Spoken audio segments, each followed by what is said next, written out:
Oi, pessoal, tudo bem? Eu tenho uma tarefa que o professor Frank passou para mim. Fazer um vídeo, fazer uma apresentação sobre o capítulo 4 do livro Psicologia Aplicada ao Direito. E eu escolhi a seção 4.4, que fala da infância e da juventude. O livro, quem escreveu foi Carlos Renato Andrade Ferraz. O livro é de 2016. No início da seção 4.4, começa dizendo que o homem é uma espécie com uma maturação e desenvolvimento bastante tardios, em comparação com algumas espécies de animais. Alguns animais, como o cavalo, o veado, o antílope, a girafa, eles têm que andar logo que nascem, porque eles precisam se proteger, porque senão eles vão ser devorados. Além disso, na hora do parto, né, já está cheio de sangue, e esse sangue que sai na hora do parto atrai os predadores. Outros animais, como o macaco, eles não têm essa maturação tão rápida, porque a mãe, né, carrega eles no colo durante vários meses, e como eles vivem em sociedade, eles são mais protegidos, então eles não têm essa necessidade de já nascerem prontos. O bebê humano é um caso de extrema vulnerabilidade, porque ele demora mais de um ano para começar a andar. É claro que tem exceções, né? A minha filha, por exemplo, ela foi precoce e ela começou a andar com 10 meses. Mas, gente, não é para vocês chegarem e resolver, meu filho com 8 meses já vou colocar para andar, porque vai atrapalhar, tá, o desenvolvimento motor da criança. Então, o nosso cérebro, né, ele ainda está imaturo no nascimento. Nós desenvolvemos o sistema nervoso enquanto a gente cresce. E a gente vai aprendendo a usar o corpo aos poucos. Primeiro a gente domina o pescoço, depois o tronco, depois os quadris e por último as pernas.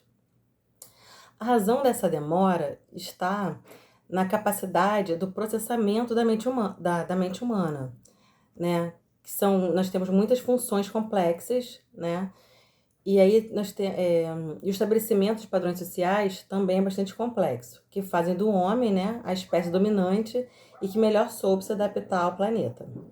Teóricos como Jean Piaget, Henri Vallon e Lev Vygotsky estudaram as fases do desenvolvimento da criança e de adolescente e chegaram a conclusões de que as crianças e os adolescentes são cidadãos em formação, né? Eles são incapazes de compreender a gravidade das suas ações e são seres vulneráveis aos perigos do mundo. Muitos problemas sociais, como a delinquência, o desemprego decorrente da mão de obra não qualificada, dentre tantos outros, né, são consequência da maneira como esses indivíduos foram educados, né, como eles sofreram influência, né, e constituíram a sua personalidade durante a infância e adolescência.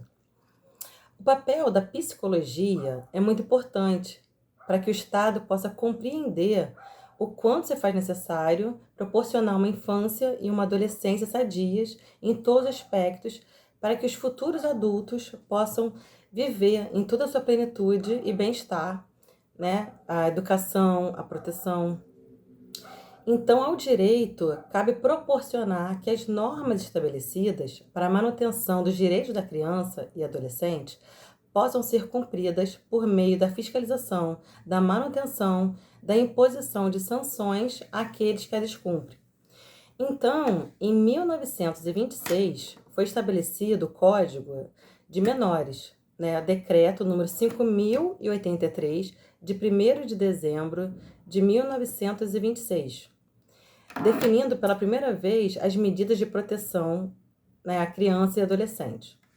Com o crescimento das metrópoles brasileiras no início do século XX, não era mais possível tratar dos problemas de menores abandonados sob a perspectiva das instituições de caridade, mas sim sob o controle estatal sob a força do juiz. Então, visando uma lei mais justa para as crianças e adolescentes, além da pressão internacional para a mudança da forma como se tratavam os menores infratores no Brasil, foi sancionada a Lei nº 8.069, de 13 de julho de 1990, né, denominado Estatuto da Criança e Adolescente, né, o famoso ECA.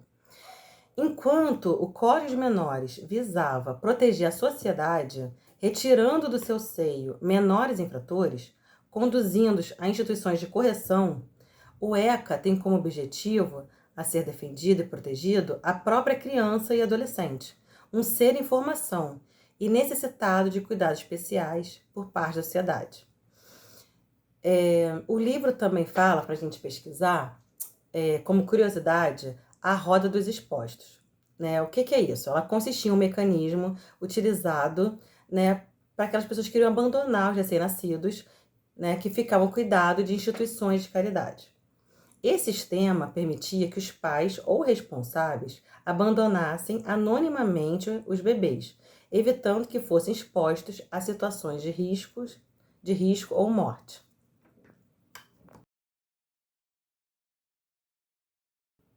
O Estatuto da Criança e do Adolescente, ele é um documento que reúne as leis específicas que asseguram os direitos e deveres de crianças e adolescentes no Brasil. Ele nasce da luta de diversos movimentos sociais que defendem os direitos de crianças e adolescentes, já que antes do Estatuto existia apenas o Código de Menores, que tratava de punir as crianças e adolescentes consideradas infratores. O ECA prevê às crianças e adolescentes de todos os direitos humanos fundamentais, como a educação, ao lazer, a dignidade, a saúde, a convivência familiar e comunitária, aos objetos pessoais. É importante destacar que o adolescente apreendido na prática de ato infracional se aplica a medidas socioeducativas e não pena. A pena é prevista apenas para os maiores de idade. A medida socioeducativa é a retribuição que o legislador previu para o adolescente, diante da condição especial da pessoa em desenvolvimento. Com a aplicação da medida socioeducativa, não há que se falar em impunidade.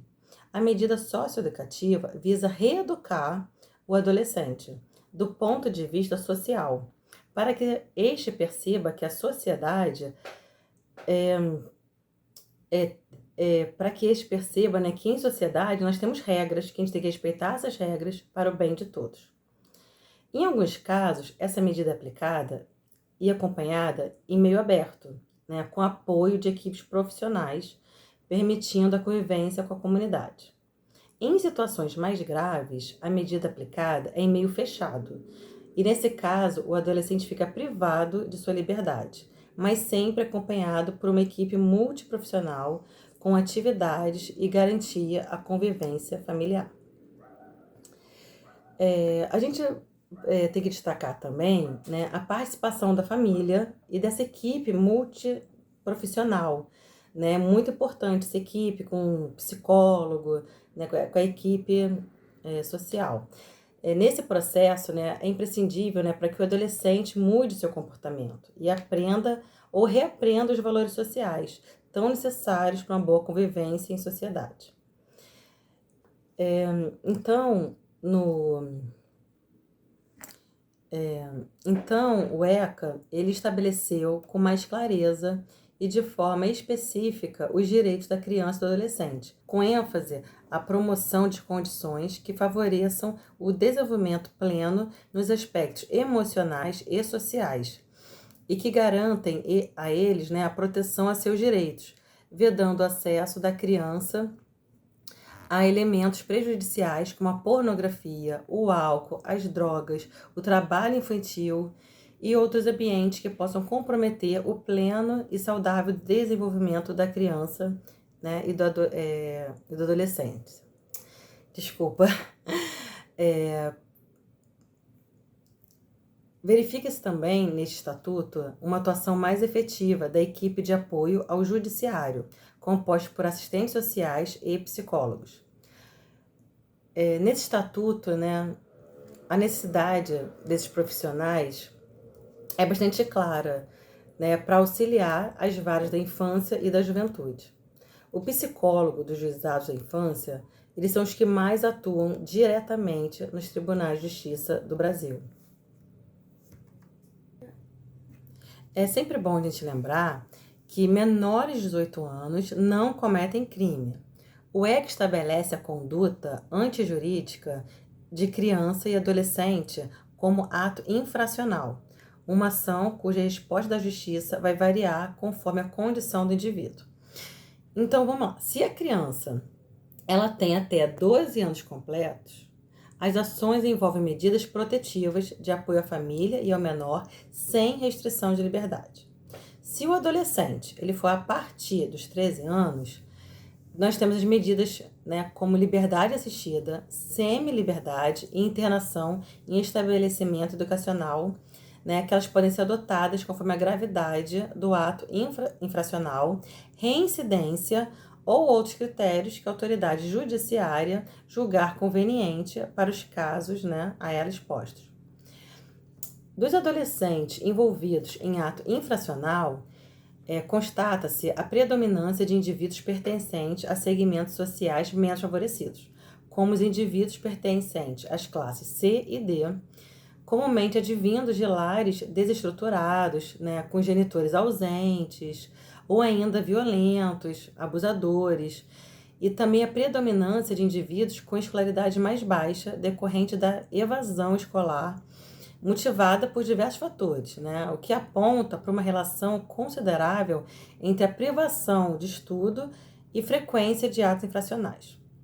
Esses fatores, somados com as características de autoafirmação e de desafios próprios dos adolescentes, são elementos que frequentemente resultam nas práticas de atos infracionais, né, demandando a ação do judiciário. Porém, a gente deve levar em conta que tais condutas, né, dos adolescentes a gente não pode rotular o indivíduo como ele sendo um criminoso costumais, mas como um ser em formação que, quando assistido pelo judiciário e as equipes de apoio multidisciplinar, pode conduzir sua vida para um outro direcionamento, né? Então, assim, sobre a questão, agora a gente vai, o livro, quando chega no final, ele tem 3 questões de múltipla escolha. E agora a gente vai debater essas 3 questões. A primeira questão, eu vou ler para vocês o enunciado. Sobre a questão da maturação do homem enquanto indivíduo, podemos afirmar que, letra A, faz parte de uma espécie com uma maturação e desenvolvimento bastante tardios em comparação com outras espécies. B, faz parte de uma espécie sem maturação e com desenvolvimento bastante tardio. Letra C, faz parte de uma espécie como a dos potros e bezerros, nascidos com condições maturacionais aceleradas.